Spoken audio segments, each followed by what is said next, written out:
The Hard Count is presented by BetMGM. As y'all know by now, we've teamed up with BetMGM this college football season.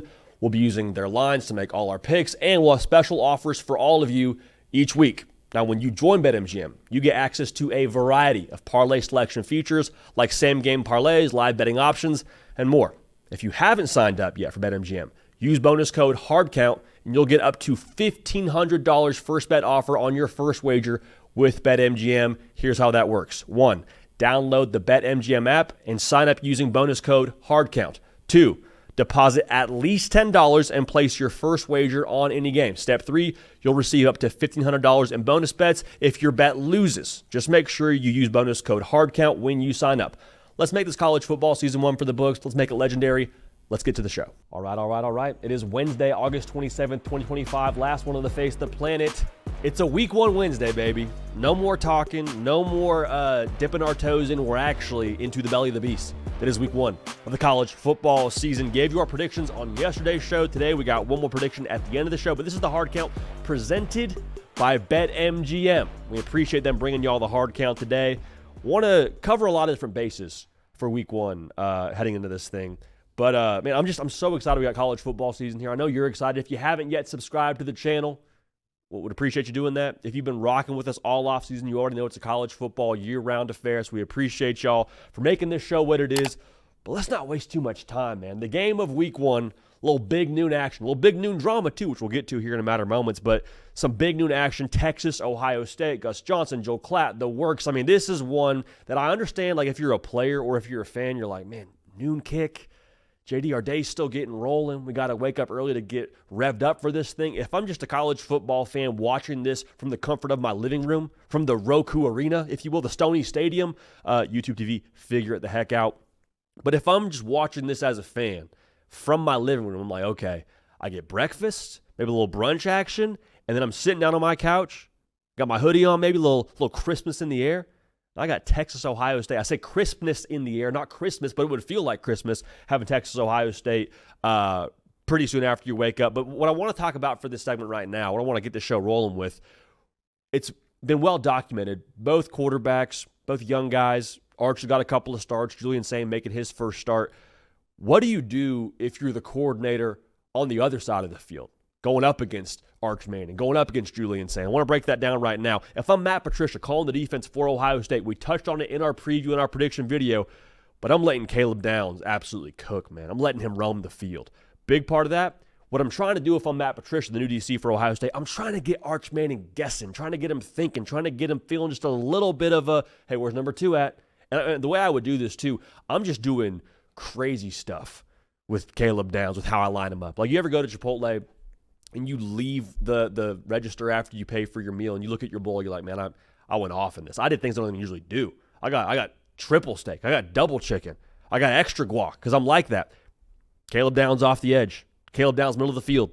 Caleb Downs high safety. Caleb Downs lining up at nickel. I want him all over the field to where from Arch Manning, I'm just having to just second guess a little bit. I want him thinking. Because if you're thinking, playing football, you're already a step behind. If you're thinking and not playing, guess what? That leads to mistakes. In a spot like this game feels a touch now like it's going to come down to a mistake or a play at the end of the game.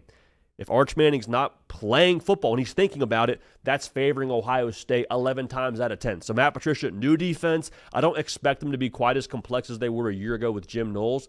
But still, we got to be a little bit exotic here, and a great way to do that is how you move around. You're all-everything safety, the best defensive player in college football, Caleb freaking Downs.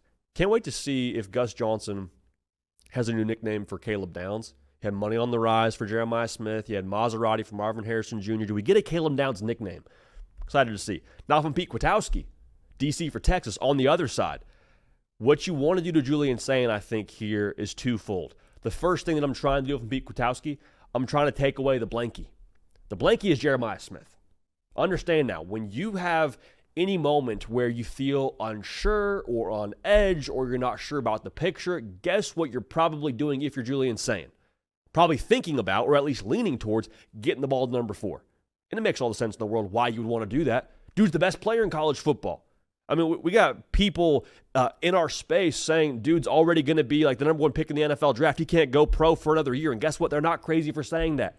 He is a one of one. He's a freakazoid. He's all the adjectives and then some. So if I'm Julian Sayin in my first start at home against one of, if not the best defenses in college football, if I get something I'm not sure about, going to my cop-out, going to the comfort piece of this whole offense, which is, again, Jeremiah Smith. So if I'm Pete Kwiatkowski, I want to make sure that I take that away as much as possible.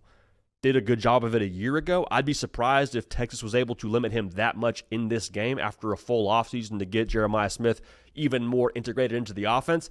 But if you can do that and force Julian Sayin to have to get to his second read, his third read, that would be advantage Texas. Okay, now, right in line with that, I think it's a dangerous game to play, because if Julian Sayin does have that second option, that third option, he's able to get to. He's not overwhelmed by a look where you take away number 4, because I promise you they've repped that quite a bit in Columbus.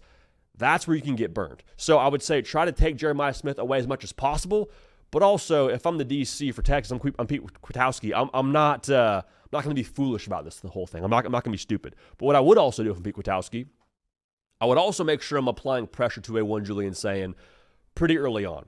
And there's the obvious parts of this. You want to try and set up third and passing. You want to try to set up, a long down and distance in any situation. But I think maybe more importantly, you want to try and damage a quarterback's composure, making his first start in college football on a national stage.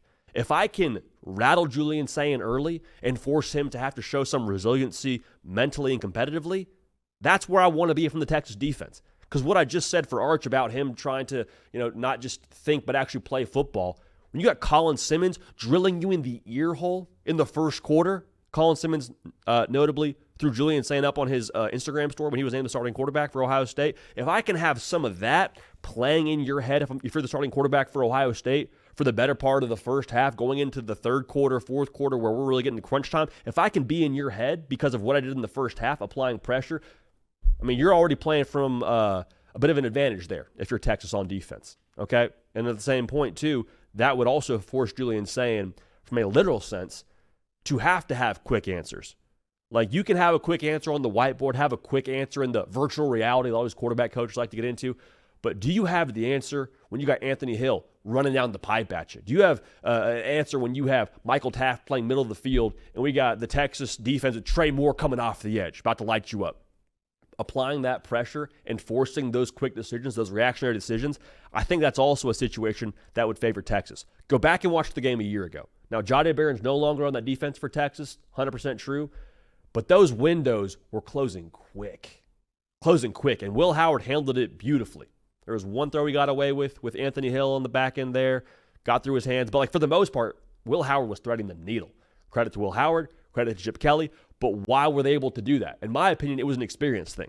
He was able to feel those windows, able to anticipate all those things. Julian Sayin in his first start, that might not be his flow. He might have it as he progresses as the quarterback at Ohio State. I've told you, I think he's going to lead the Big Ten in passing. I think Julian Sayin is going to be awesome. But in this spot, when those windows close up quickly and we're applying pressure, again, that's favor Texas on the defensive side. So to review this thing, Matt Patricia, psychological warfare. We said it during the preview. I want to have that eerie, scary movie feel here. Even if Caleb Downs doesn't actually jump out and blitz off the edge or have anything drastic he does during the snap, just having to account for him, being concerned about him, the psychological game that would be for a one-Arch Manning when you're on the road in what will be a raucous environment in the shoe. I love that. I love that if I'm Matt Patricia, that will favor Ohio State. Make no mistake about it. If I'm Texas DC Pete Kwiatkowski, taking away Jeremiah Smith, as much as you can take away a dude who's developed in a lab, and then I'm also applying pressure, damage composure, speed him up, create quick throws, create reactionary throws, and I think maybe, just maybe, you find yourself in a spot where you can create a turnover or two for the Texas defense and be a little bit opportunistic, okay? For both quarterbacks, I think quarters 1 through 3, it's about not making that mistake that sets you behind. Just get this thing to the fourth quarter. Body blows, jabs, keep them honest. In the fourth quarter now, I think both coordinators on the offensive side and both quarterbacks will have to go for the jugular a little bit. So getting to the fourth quarter without that massive mistake could set the table for this whole thing. Told you already, I think it comes down to a field goal. And I'm excited for this, dude. I know you are too. We've been waiting a long time for this game. And now we get to actually say it's going to be this Saturday. We're not talking about week 1 eventually, or, hey, when we get to week 1, we're talking about, hey, the game this Saturday when Texas goes to Columbus. It's just college football poetry, chef's kiss, all that in a bag of chips. I can't wait, man. I cannot wait. Also, I can't wait because that game is going to be early. Early kick, all right? For us here in Nashville, 11 a.m. Eastern, local. Here's the thing, though. We're not going to be in Nashville when this game's going off. We're going to be in Miami, Florida for the Starbucks coffee kickoff event, all right? So those of y'all that know me, you know when it's college football season, you can usually find me with a PSL in one hand and a pen in the other, down into some last-minute notes for a college football Saturday slate. That's how I get ready for a Saturday morning. I know it's officially college football season when Saturday morning rolls around. Got a PSL in one hand, and I'm dialing into all the last-minute notes for an epic Saturday slate. So to properly celebrate the return of both college football and the pumpkin spice latte, come hang out with me and the best return man in the history of football, Devin Hester, at the Starbucks Coffee Kickoff Celebration on August 31st before Devin's Hurricanes take on Notre Dame. It's ball, it's PSLs, it's the most beautiful time of the year. I will see you in Miami. And I'll be there with our very own producer of the Hard Count, two-time All-Sun Belt safety, Caden Smith. Cato, how we feeling about week one, man? We're going to be in Miami early on for this one, doing our thing with Starbucks. We'll have the Ohio State-Texas game in the rear view by that point. One, you're looking great with the BetMGM. Two, how we feeling today, man? We're feeling great. Shout out BetMGM. Sending us some love. Show us some love. I have a double sponsor here. We got some Pike's Place, some Starbucks as well. So we have the double sponsorship here. So that's when you know football season's coming around, when we have so many great companies trying to work with us and push the good word out there. And I'm just excited as you, JD. I think week after week in the offseason got closer and closer to it feeling real. And now it's like a day-by-day thing. Like, we get football Thursday. Like, we are so close. It is so tangible. You can taste it. And Thursday through Monday, we have nothing but ball. I said on the last episode, we'll say it again. Like, we are so back. So these games now, like you just talked about in the previous segment, just get so much more real. Like, just dial into what these coordinators are thinking and just the psychology of it all, and just the X's and O's, the chess matches that are being played. Like, it is so much more tangible and real, and I think we're seeing that from our audience and their engagement with our stuff on social media in the comment section. I feel like everyone kind of is starting to feel it now, and it's starting to feel more real and real. It's just so exciting, dude. It's so exciting. We actually have these games here that we've talked about for the better part of the entire offseason. Like, I was talking to you before yesterday's show. You always, going into a game, you know, breaking it down and previewing it, you always, just even when we were playing, I think there's always that feeling of, okay, did I do enough? Do I have enough preparation? And we sat down to kind of break these games down a little bit more in depth yesterday and had this realization very quickly of, oh, we've been breaking these games down for the better part of the last 3 months. Like, now it's actually time to put a prediction into place, but we've been breaking these things down for months since, last college football season ended. We kind of turned the page on this thing. So I'm juiced, man. It's going to be a lot of fun.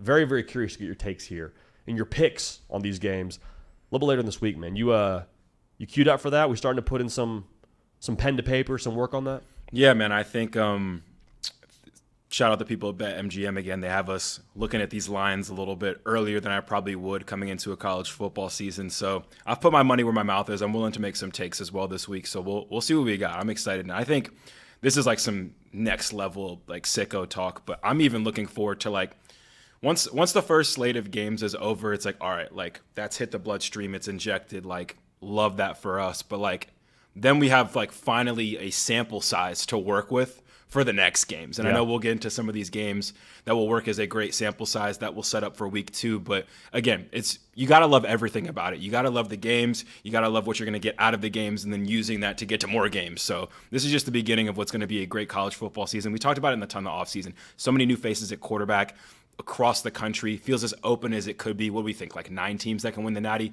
I think so, probably even more. Yeah. We'll probably have a couple surprises as well. We know your playoff bracket's probably going to be perfect, but you never know. Yeah. Some other teams could come in there and make some noise. So I'm just as excited as the next guy. And yeah, we're here, man. Let's get it. We're all the way here, man. All the way here. Week 1 around the corner. But when you get your week 1 dialed in, one thing I'm super pumped about for week 1 of the college football season, pregame shows are back. Okay, you woke up.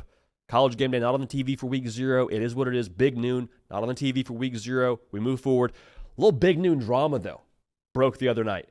You got reports coming from Front Office Sports that Ohio State is barring Barstool Sports and their college football show from being on campus in Columbus for their show. And then it's allegedly keeping Dave Portnoy, who's now part of Big Noon, from being in the stadium for Big Noon kickoff. Now, that's how Front Office Sports reported it. Ross Dellinger of Yahoo comes out and says, hey, talk to some folks, talk to the folks, actually, the person who is in charge of Ohio State athletics, athletic director for Ohio State, Ross Bjork. He says, hey, it's a Fox thing. Dave Portnoy not on the main desk for Big Noon Kickoff. The way the show works, if you're not on the main desk, you don't go to the main desk inside of the stadium. So it's a Fox decision. It's not our call. We're not banning him. And there's been a lot of he said, she said on social media. Dave Portnoy came out and pretty much said, no, you know what? He doubled down and said, you did ban me from being in the stadium. You did tell us here at the Barstool College Football Show we can't be on campus. And here's what my gut says. Because I whenever we have your word against theirs, you kind of just go to reading the context clues, trying to get just a pulse of it. How does it feel? Here's how it feels to me. If I'm Ohio State, I probably don't want a Michigan super fan in the stadium before we kick off against Texas. I probably don't want that. Now, I also don't think this report is just completely made up that Ohio State did not want Dave Portnoy in the stadium. I also don't think it's completely made up that Big Noon Kickoff and the way that the desk works, I don't think you take people not on the desk inside the stadium. So the other thing that's interesting here is Ross Dellinger spoke to a Big Ten spokesperson, and the way that it was phrased to him is Dave Portnoy won't appear not just in the shoe for Texas-Ohio State pregame, he won't appear inside any stadium of any conference school this year. So with that being the other part of the information, I think this was very much so a similar situation where you're going to a party and you text your friend, hey, is so-and-so coming? You don't like so-and-so. You don't want to be there if so-and-so is going to be there. They text you back, no, they won't be there. Okay, so they're not going to be there to begin with. But if they were going to be there, you would have had an issue with it. There would have been friction. You would have done something within your power to probably have them not be there, is my guess. So is Ohio State behind this? I don't think they're 110% behind the Dave Portnoy thing. I think they're probably behind the Barstool College Football Show thing. That's the way this reads to me. That's what Barstool was saying pretty loudly across the board is like, hey, y'all did not want us on campus. That was your call. We had to cancel last minute, do the show from the studio. So that reads a little bit more clearly to me.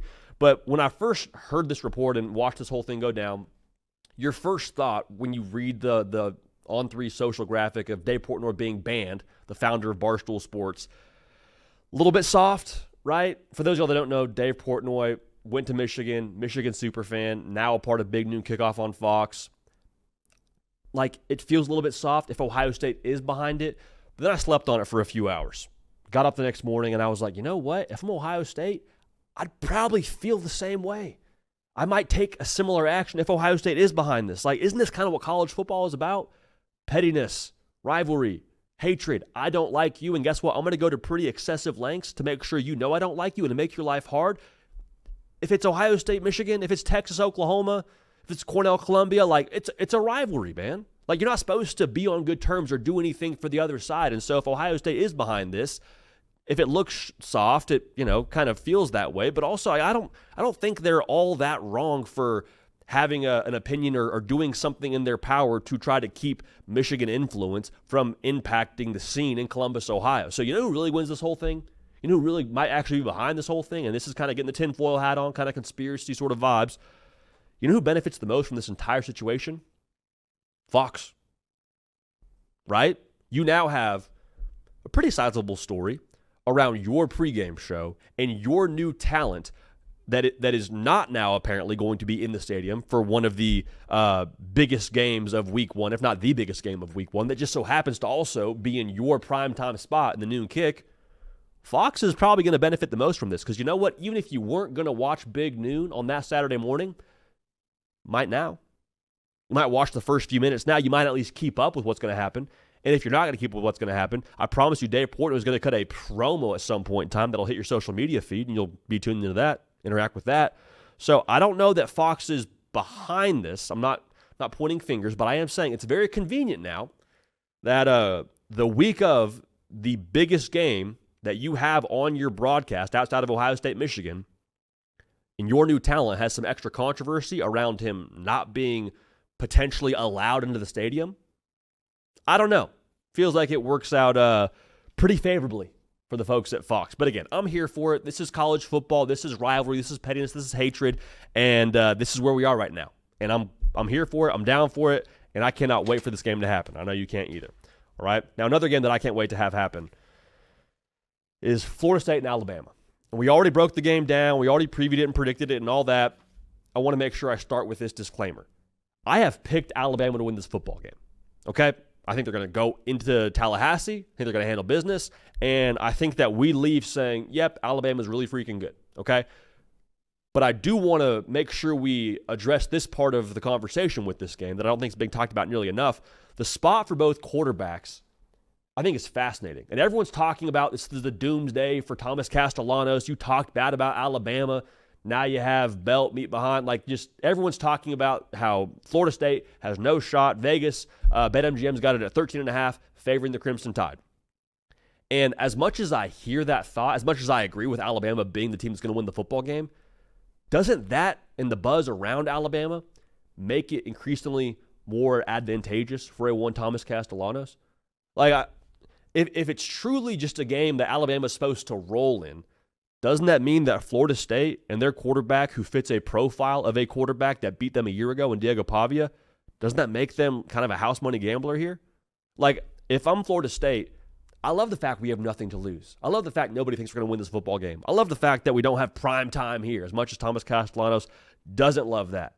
Like, doesn't that sort of play into the attitude and the vibe that you would hope your football team is going to have? And for Thomas Castellanos, with there being essentially, in my mind, no pressure on the guy outside of the pressure they have internally and the pressure that they have on themselves, like, there's no real bar at quarterback for him from a season ago. That's not to speak ill of DJU, but, like, come on, man. Nobody's saying, man, could Thomas Castellanos fill the shoes left for him from a one DJ Uiagalelei or a Luke Croman hope? Nobody's saying that. They're saying, hey, Thomas, can you give us a pulse, dude? Get the defibrillator out, clear, just give Florida State a little bit of life here, because we don't have any from a year ago. Went 2-10. There's a reason the spread is what it is, man. Everyone's talking about Bama's going to roll, Bama's going to do this, Bama's going to do that. And again, I've picked Alabama. Hear me clearly. I'm not going back on that take, but I just think it's worth noting the pressure isn't on Thomas Castellanos here. They get to play free. They get to play backyard football. It's a dangerous soldier with nothing to lose, man. When you get to cut it loose, that usually leads to some good things. Go ahead and ask Jackson Arnold how him cutting it loose a year ago against Alabama played out for him. I don't think that'll be the same result for Thomas Castellanos with Florida State winning, but the pressure is not on Tommy C in this spot. Regardless of the way he talks smack against Saban, against Bama, the pressure is not on him. The pressure, in my opinion, is on a one Ty Simpson. Going to get to that here in a second, but I think it's important y'all know, man, there's going to be a Whataburger food truck at this game. Those of y'all that have tried Whataburger, you know you cannot go wrong getting some of that into your system for a college football Saturday, all right? So whether you're rolling with the Noles, whether you're rocking with the Tide, August 30th, make sure you drop by the Whataburger truck during your tailgate. Get ready to bring home the W early with a hot, fresh Whataburger in hand. No matter who comes out on top, you take your team to Whataburger, you know you feel like you got a W, all right? So with food made fresh and hot every time, 24/7, Whataburger has got you taken care of. See you at the game. See you at the Whataburger, right? So if you're a Florida State fan, you're trying to get started with, even if you think you're going to lose, make sure you get a win with Whataburger. But speaking of Ty Simpson, I think that's where the pressure lies, okay? And I understand that Bama's favored by 13.5, but this is kind of what it's built up for you at Ty Simpson, right? Like, this is sort of been the moment you've been working for since you decided to commit to Alabama and since you kept recommitting to Alabama. He's been there for 3 seasons, waited his turn, got a little bit of burn a season ago, or 2 seasons ago, I should say, Saban's last year in the USF game, played sparingly in garbage time. This is your moment that you have been waiting for your entire college career, and you said no to other options. You said no to the portal multiple times. You don't think that in a moment like this that you've been waiting for, there's some extra pressure internally for Ty Simpson? And take the internal part out of it. For Alabama, what I just said, everyone's expecting you guys to bounce back and expecting Ty Simpson to be a big reason why you bounce back. You go ask people last year, why was Alabama not Alabama? Some of them will say, well, with Saban not being there, the culture calibrating for sure. I think a lot of people would say Jalen Milroe could not consistently give you a product at quarterback to depend on. And they'd be right. Jalen Milroe, as good as he was against Georgia, he was atrocious in games against Oklahoma.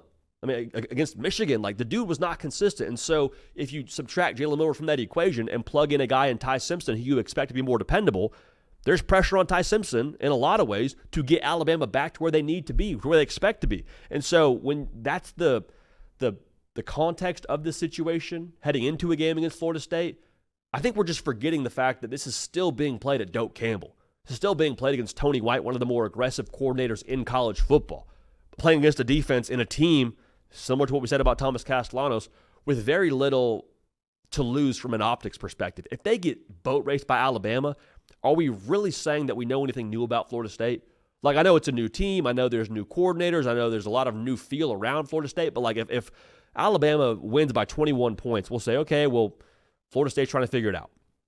Let's wait and see what they are in the month of October. Like, I don't think that's really I don't think that's being talked about nearly enough as it pertains to Ty Simpson.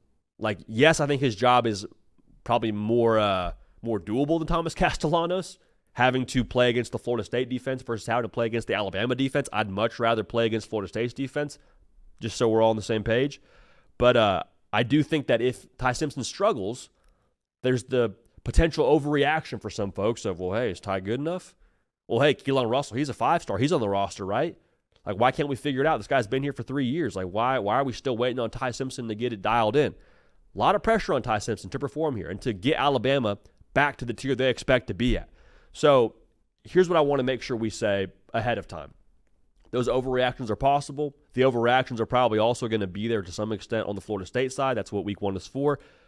But I would say this. If Ty Simpson wasn't someone that Kalen DeBoer felt like he could depend on, 1, he wouldn't have won the job. 2, Kalen DeBoer would have gone to the portal to get somebody to do this job at a higher level. Because Kalen DeBoer understands what it is.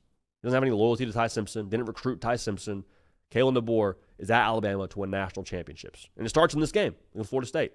So if Kalen DeBoer thought Ty Simpson wasn't good enough, I think he would have made a move outside of naming the starting quarterback and also on the roster adding other guys to come take this job or at least compete to take this job from a one Ty Simpson or anyone else in that quarterback room.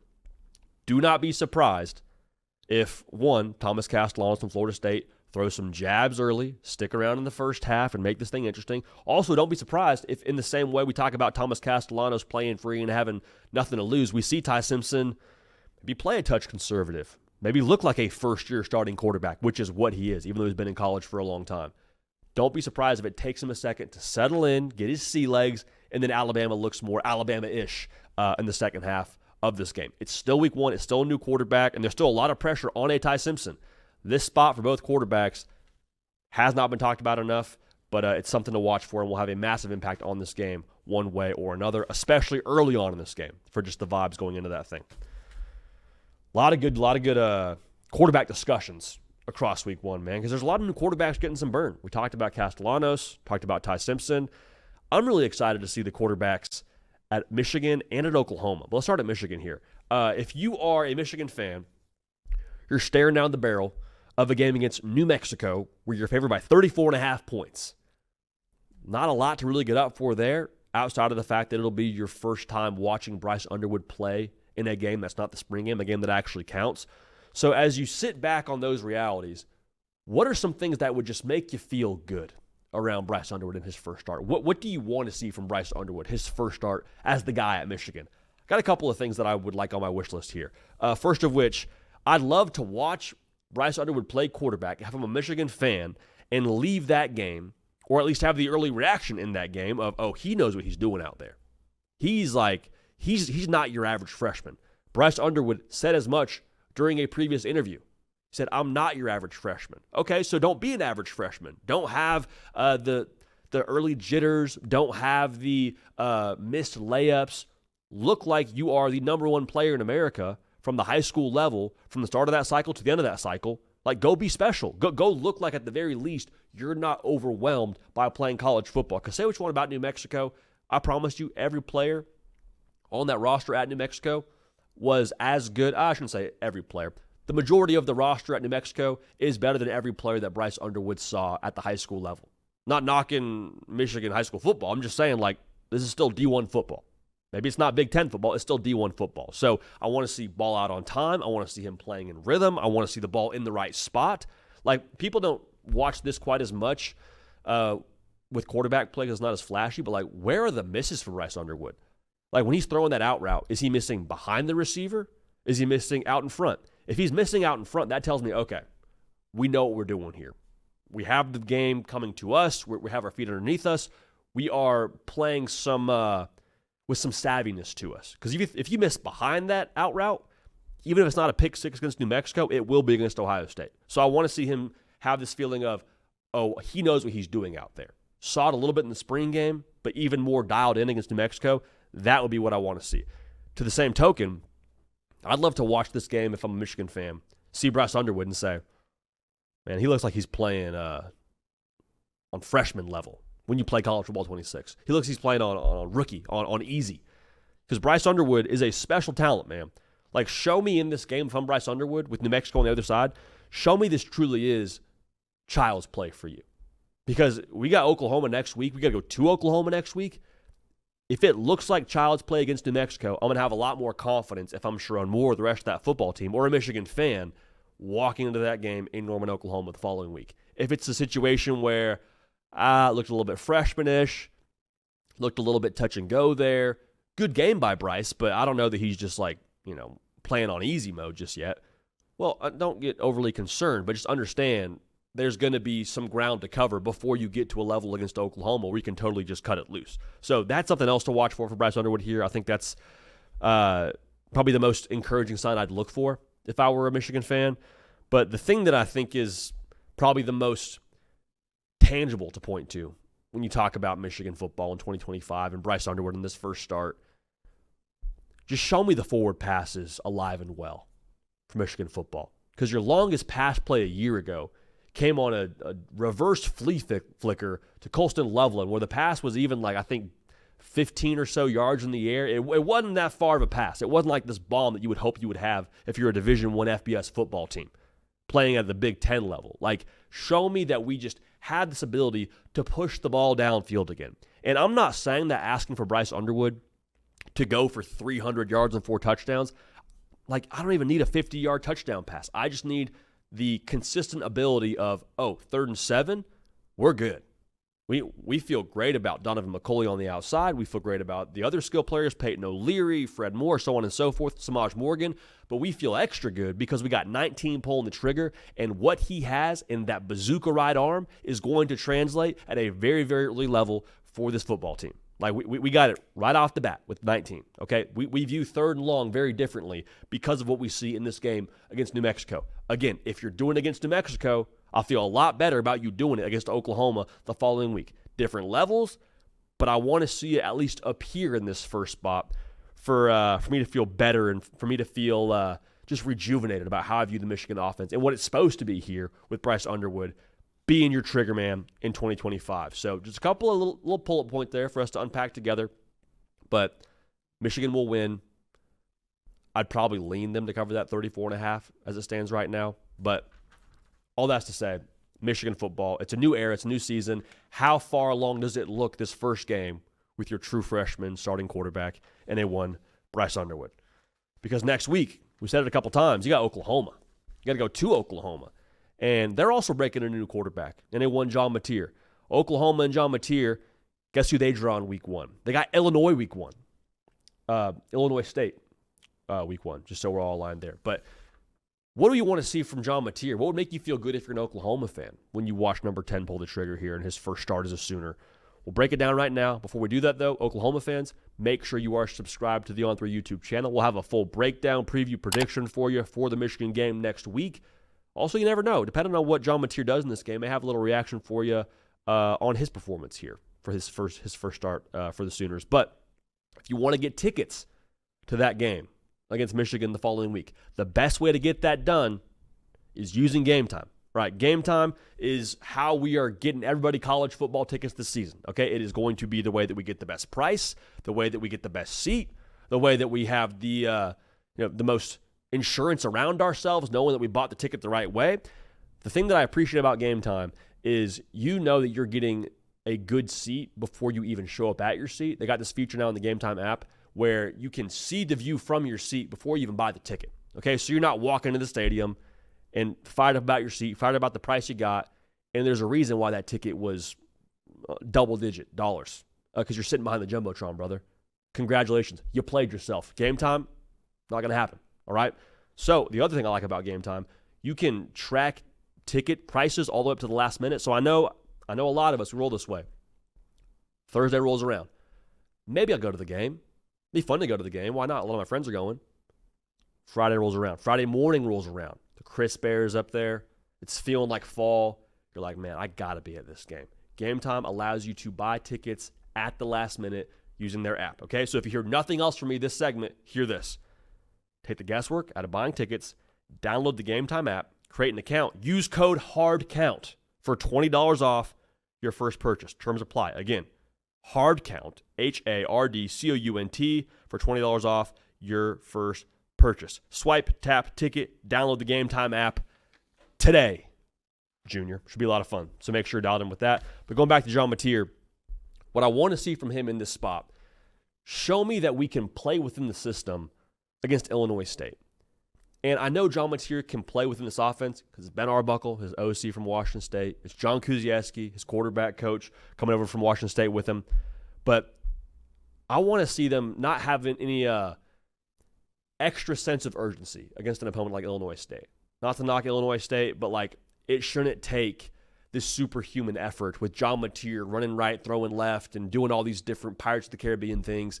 I don't want to see a lot of guitar solos here from John Mateer. That's great. I love that you can riff and hit the whammy bar and all those things, but like just play within the system. Show me we can play the melody here because that's all it should take against Illinois State. Show me balls out on time. Show me balls in the right spot. Show me we got a good little rhythm to ourselves, a little tempo, a little drive. And if that's the case, man, like we're going to score a lot of points. I'd love to feel that way coming out of this game against Illinois State. I don't want a bunch of highlight reel ad-lib plays from John Mateer. If that's what it takes against Illinois State, I'm like, it's cool. It's going to be awesome on a hype video. I'll react to it and get fired up, I'm sure, because John Mateer running around and playing backyard football is just intoxicating to the senses. But it shouldn't take that against Illinois State, right? Ball, hitch, read, out. That's what I want to see from John Mateer. At the exact same time now, kind of in tandem with that, I want to see 0 sacks against Illinois State. I don't think that's asking too much. And the reason why I say that is going back to last year. If you're an Oklahoma fan, you got some PTSD. And a lot of this is on the O-line. A lot of this is not on Jackson Arnold, but just hear me clearly. It was early, where you could tell, hey, this Oklahoma offense got some symptoms. Okay, against opponents like Temple, Houston, Tulane, you had 3 sacks in every single game. Symptoms. It's not bad. Not bad to have symptoms. Sometimes you get a runny nose, and it's just a runny nose. You're not actually sick. But guess what? You got to games against Ole Miss, against South Carolina. You were sick. You had 8 sacks in each game. Go back to the symptoms. Temple, Houston, Tulane, 3 sacks in each game.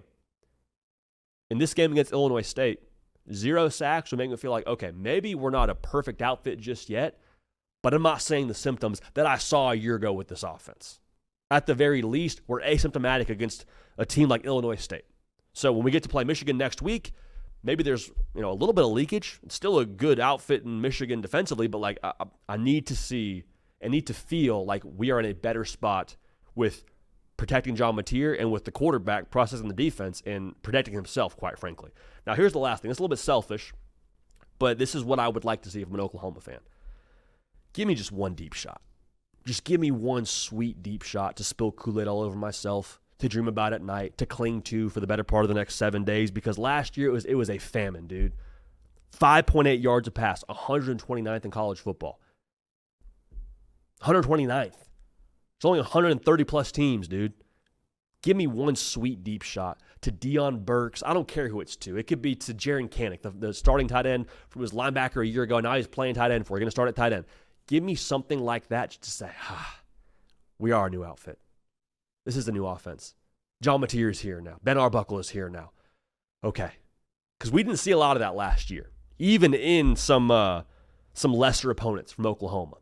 If you can show me that against Illinois State, doesn't mean it's going to be the way it goes for the rest of the year, but it at least shows me and gives me some confidence, okay, the explosive element of the offense, all the hype videos we got from the Oklahoma social team, that wasn't just behind closed doors playing against the scout team or seeing John Mateer out there with a blue jersey and a Guardian cap. This is actually real deal football that counts, and this is potentially going to be how our offense is able to operate here in 2025. Just give me a little Kool-Aid to spill, a little Kool-Aid to guzzle for the better part of the next week moving into the Michigan game. So let me know your thoughts if you're an Oklahoma fan with what you want to see from John Mateer. Same thing if you're a Michigan fan with Bryce Underwood going into next week's action. We're not getting ahead of ourselves, though. We're going to enjoy this week. We'll get fired up for next week. But for this week now, you're extra fired up if you're a South Carolina fan. Big game against Va Tech. We'll get to that in a second. Rahsul Faison, transfer running back from Utah State. As of Monday, NCAA approved him to be eligible for this season. Now, if you've watched the show, you know this is what I've been asking for. Yes, for Rahsul Faison to be eligible, it's one part of this, but even more specifically for South Carolina, this is huge. This is huge because what I've been asking for is a little extra menu item to go with Lenora Sellers. Lenora Sellers is good enough to win you a lot of games. But if you don't have a complement to what he is offensively, you're going to find yourself in a lot of spots like, man, Sellers played great, but they just had our number today. Or man, hey, they had Sellers shut down, and that was the end of the day for us. Like, that was how we lost that football game, is we had no counterpunch.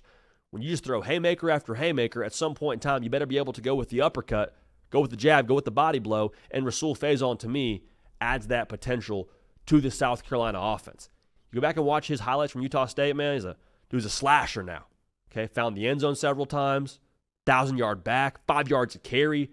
And Rocket Sanders was a really good back for you a year ago. Rahsul Faison, different genre of runner.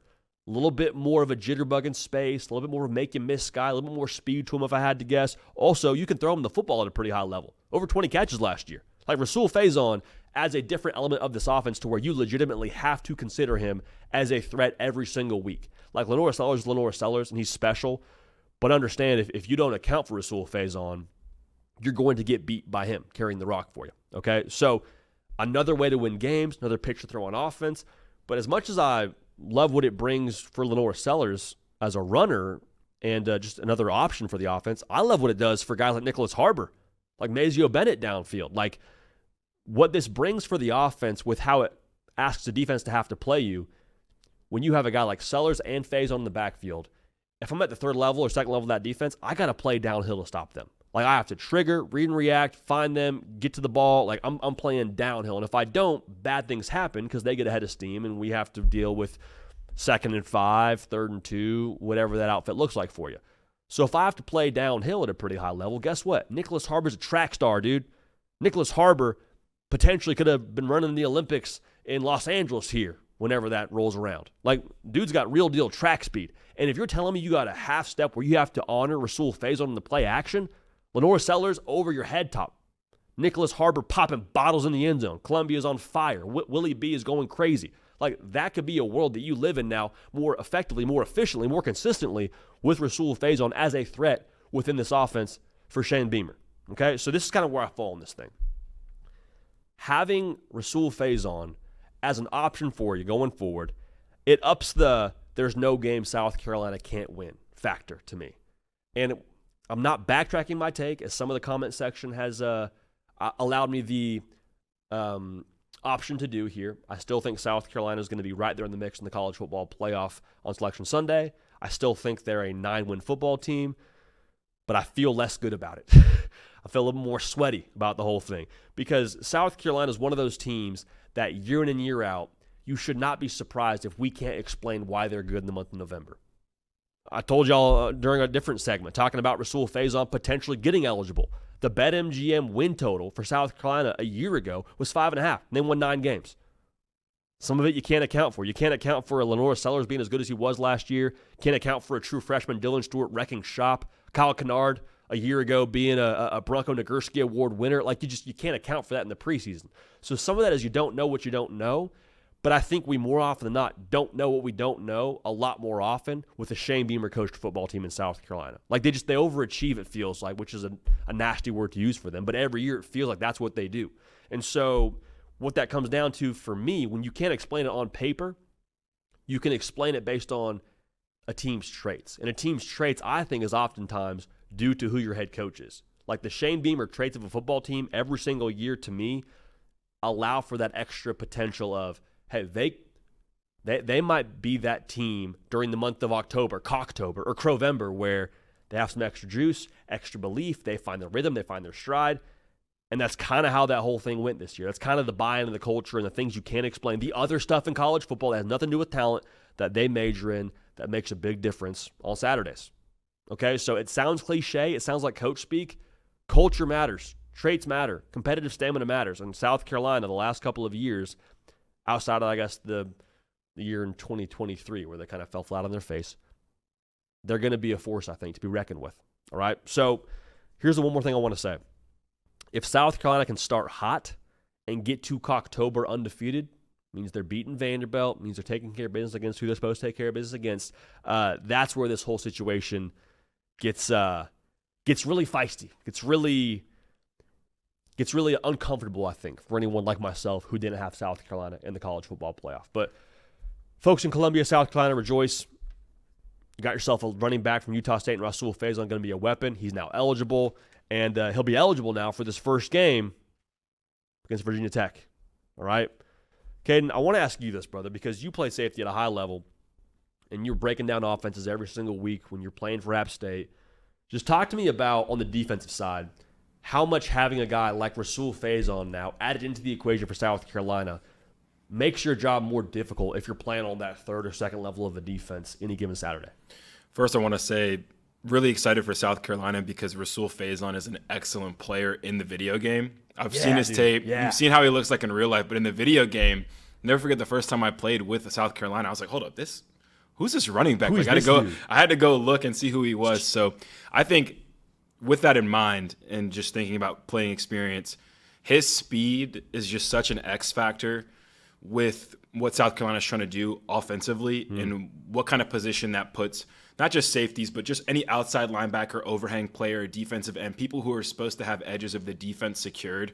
It's already a headache having to constantly account for a guy like Lenore Sellers who broke, 14, 18, something ridiculous amount of tackles in Clemson last year. Like, this is a dude who is a top of the chart when you're looking at scouting a team, have to have full attention on him. He's probably, when you talk about all the quarterbacks across college football, he's just the biggest mismatch when it comes to scouting report. Got to make sure he doesn't catch us off guard. Yeah. If you put that with a speedy back, you talked about the difference between him and Rocket Sanders. I think this complements Lenoris' skill set even better, just because this is a guy who is going to have to make you account for the edge of the defense. We used to always say no edge, no chance. And this is the kind of speedy back where if they can get to that edge of that defense and get it on and popping, it just makes you think about something so much more than a normal running back who's just going to play between the tackles. They're going to try to get this guy out in space. You pair that with Lenore Sellers. You have the RPO game. You have the screen game. It is just a nightmare, I think. And I think it definitely ups South Carolina's game offensively as far as what they're able to do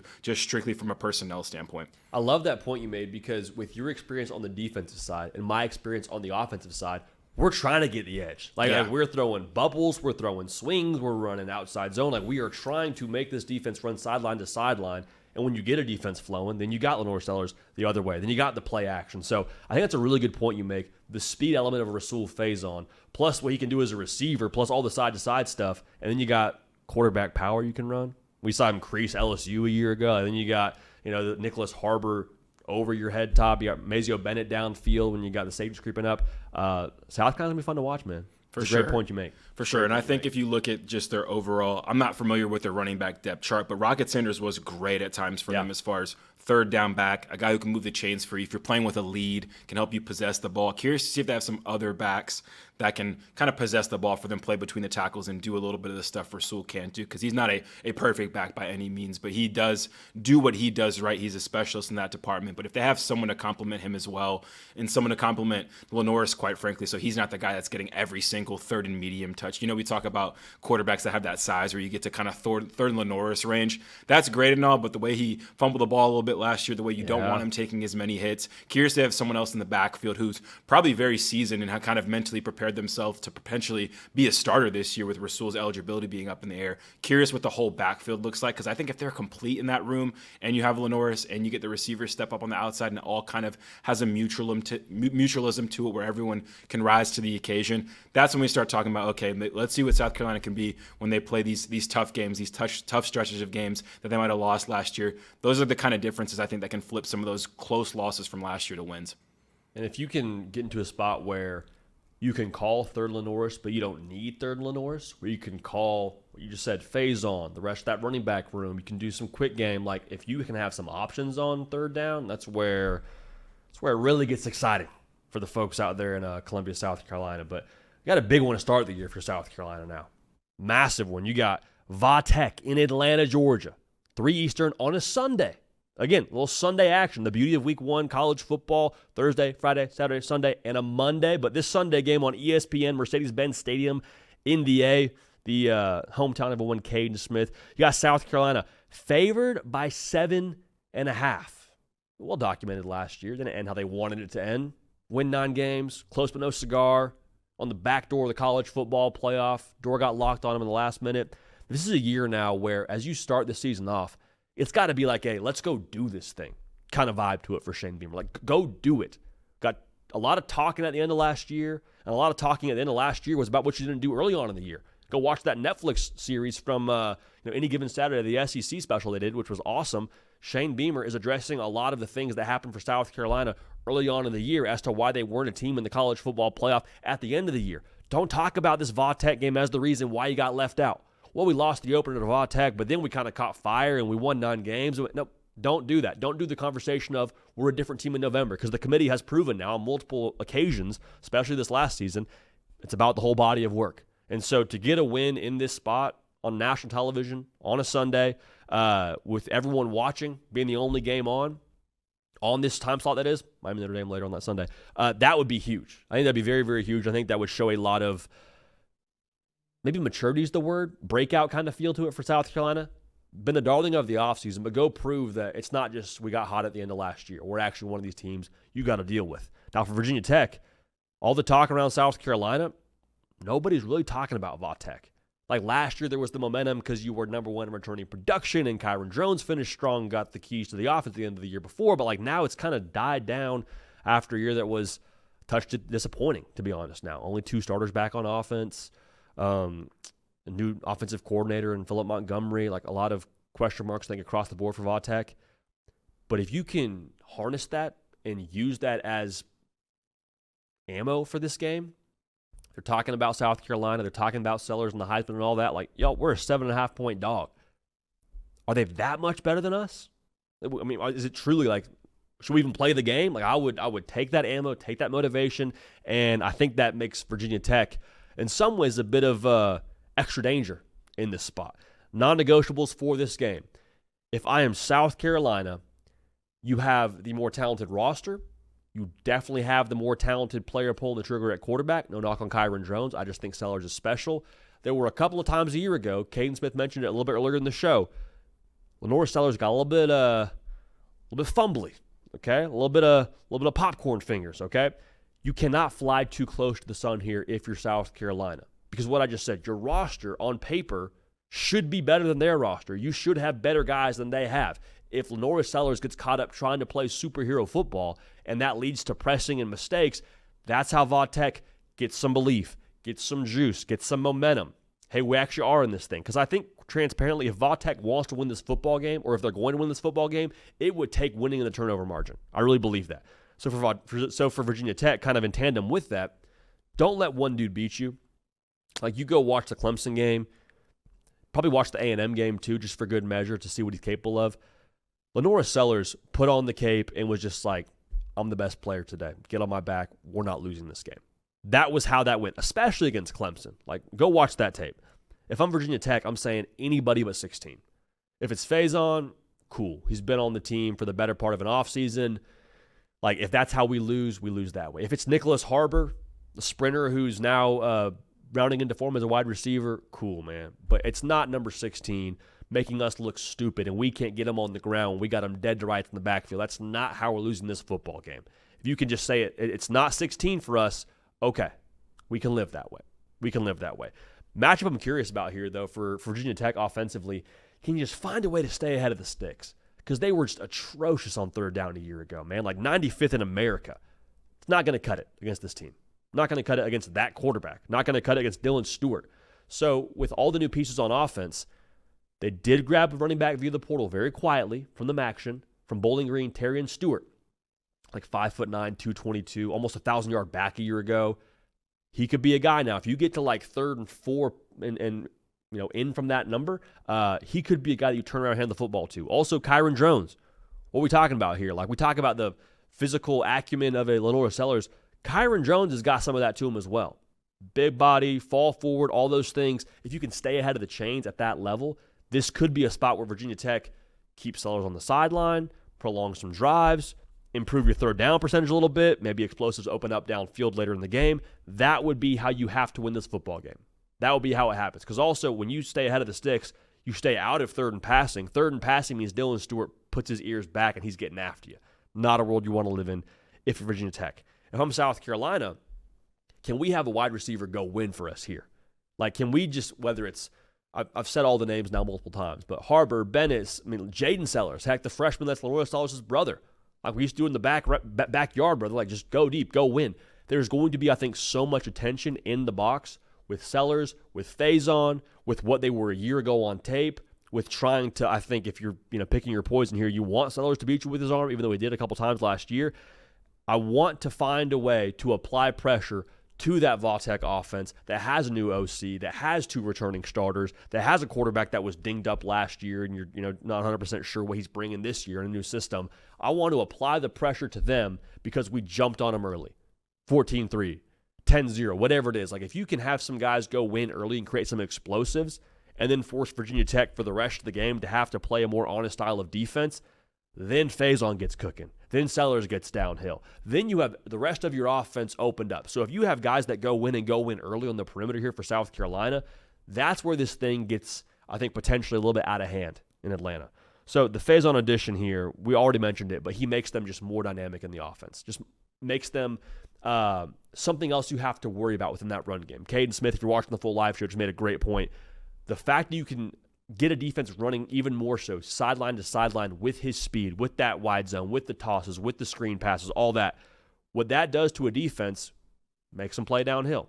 When you have to play downhill, Harbor gets open. Sellers has more real estate to throw to. You put your hand in the cookie jar, at some point, you get caught. And I want to make sure we say this too. There is a narrative out there because Lenore Sellers is such a good runner of the football he can't throw. Go look at the numbers from a year ago. Go watch the Missouri game. Went for 5 touchdowns, over 300 yards. Dude can spin the rock. Okay, he beat Missouri with his arm. A good Missouri football team a year ago. Beat them with his arm. So if you dare him to throw it and give him extra real estate to throw it, he will beat you. So for that reason, I got South Carolina winning. I got South Carolina rolling. I respect Brent Pry. I respect Vautech. I don't love this spot. A bunch of newness versus a team that you would hope has something to prove in South Carolina, which I think they also have the best player in college football, not named Jeremiah Smith, playing quarterback for them. We'll take South Carolina to win. I think final score is South Carolina 31. Could see them getting to 34 here and stretching it. 31 to 21 against Virginia Tech in Atlanta. So South Carolina wins. South Carolina covers. Again, that number, courtesy of our friends at BetMGM, bringing y'all the hard count today. Caden, Wednesday in the books, man. You got the BetMGM tee you're rocking, looking fresh for the people. Anything else you want to leave the people with here before we close out this phenomenal Wednesday? Yeah, it's funny you asked, JD. I actually wanted to pick your brain about something we talked about on the show because it just stayed in my mind after those back-to-back segments talking about what we want to see from John Mateer, what we want to see from Bryce Underwood. Who do you think is kind of at the advantage offensively when you talk about these teams having to scout each other after this first game? Because I was thinking about it. If you're Michigan, you're scouting Oklahoma, you can look back at that Washington State film and see John Mateer, see his offensive coordinator, see what that looked like, and get a very good idea of what the offense is going to look like. But they are playing an Illinois State team who is a FCS team, should hopefully be able to have your way, keep it a little vanilla, try to keep some stuff to your vest, and maybe you're just trying to scout some personnel stuff. But then for Michigan, you're trying to break in a new quarterback. New Mexico is a Mountain West team. Like, this is a team that can play for bowl eligibility this year. But then you have Chip Lindsey as well. So I feel like there's some more question marks there as well. I feel like when you think about the coordinator matchups and the personnel and both the quarterbacks, just curious if you think there's any advantage for both of these teams who are going to have to scout each other with these new quarterbacks and with these new systems they're running. Yeah, dude, it's a great question. I think my initial thought is you would like to think the advantage in scouting would go to Michigan, and insert all the Connor Stallions jokes you want here in the comment section. But I do think now if you're Michigan, you're still trying to figure yourself out. Yeah. Like, they're still going to try to figure out, hey, Bryce, what do you like in a game situation? Hey, how much quarterback run do we want to have against a team like New Mexico early on? I think the quarterback run side for both Oklahoma and Michigan will be a major factor in the game in week 2. But if I'm Michigan, I'm keeping all the cards to the vest. Like, you can go watch that of John Mateer at Washington State and probably prep for it if you're Wink Martindale. I'm sure they already have throughout the course of this offseason. But, like, if you're Brent Venables, I'm sure he's no stranger to defending a mobile quarterback and having stuff cooked up there. But, I mean, you know, like, you don't actually know it until you 100% see it. And for Michigan, they kind of have this feeling out process for themselves, even of what do we want to carry into the game plan against Oklahoma. So that's my feel on that, man. I think Michigan's at the advantage there. Yeah, I think so too, but there's also just the dynamic of the experience at quarterback. Like, if Bryce has any setbacks, has any rattled a touch in any situation, like, you have to maybe make him feel more comfortable, and you do that by opening up the playbook and seeing what he likes. But at the end of the day, like we've talked about all offseason, the bar is super low at the quarterback position. I looked at week 1 Fresno State. That was a game, if you remember, it was like 10-3 at halftime. Didn't feel so good about it. Quarterbacks ended the day throwing for like the other side 121 yards. Yeah. Like, if Bryce Underwood can just do better in the first game than what they looked like to open the season last year, I think there's going to be a lot of hope. I think Michigan fans right now are crossing their fingers and hoping they kind of get a performance similar to what we saw from like DJ Lagway when he made that start against Samford, where he was just lighting it up. Like, if they can keep the offense and the playbook vanilla, the talent's just oozing off this kid and he's letting it rock, like, I think that's all of a sudden, like, you see the lines maybe change a little bit for that game, and we'll see what we have that next week in Norman. But, God, I'm so pumped for that. Not trying to get too ahead of ourselves, because obviously there's a ton to love and look forward to in week 1. But week 2, man, I think with these two quarterbacks and these two teams we've talked about all offseason, hard not to get stoked about it and curious to see for sure what both these quarterbacks look like here in week 1. You know, sorry I cut you off there. I was going to say, it's like when you go to a new restaurant and you order something you've been waiting for this restaurant to open. You're pumped. You get it on your plate. You eat it. It's amazing. But you're also like, you're stuffed to the gills. But you're also like, oh, we get back to this restaurant next week. Like, I want to order the pizza. I want to order the lasagna. I mean, could go on a riff about that. But that's how it feels. Week 1's going to be so good. But then week 2, you're also like, Oklahoma, Michigan. Okay, I could